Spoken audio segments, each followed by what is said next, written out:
In the book of Proverbs, chapter 14, verse 10, and the word says, "Your joy is your own, your bitterness is your own.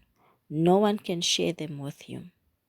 Now, my understanding of this text is simple, and that is that some of us might just go ahead and use this text as an excuse to sin, as an excuse to disobey God, as an excuse to go ahead and get as drunk as we want, because while your happiness is your own, while you're the only one that will feel the bitterness of your life. And that is no excuse. And this is why I want to encourage Christians to please read your word. Please read your word, and please read the full word. Do not read to make up excuses to sin, but read for understanding. Read so that you can be able to implement it in your life.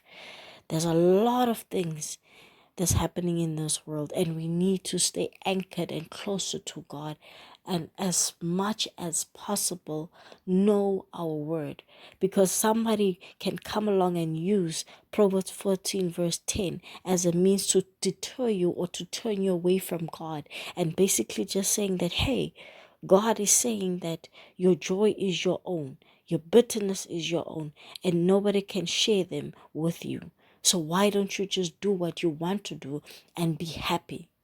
Happiness in the flesh is temporary. That is something that I want us in Christians to understand, is that we cannot just be focusing on what is happening in the world. Because when you go further in Proverbs 14, and when you get to verse 27, it says that, do you want to avoid death?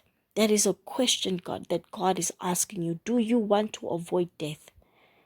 And then the answer to that question is, if you do not want to, to pass on, then have reverence for the Lord.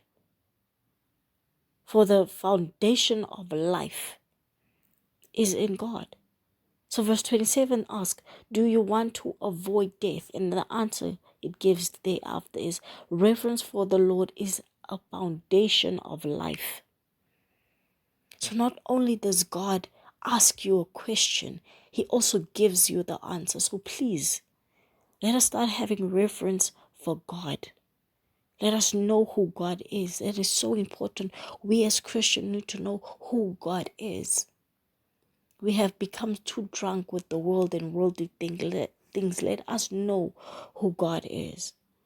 Go to God for your daily bread.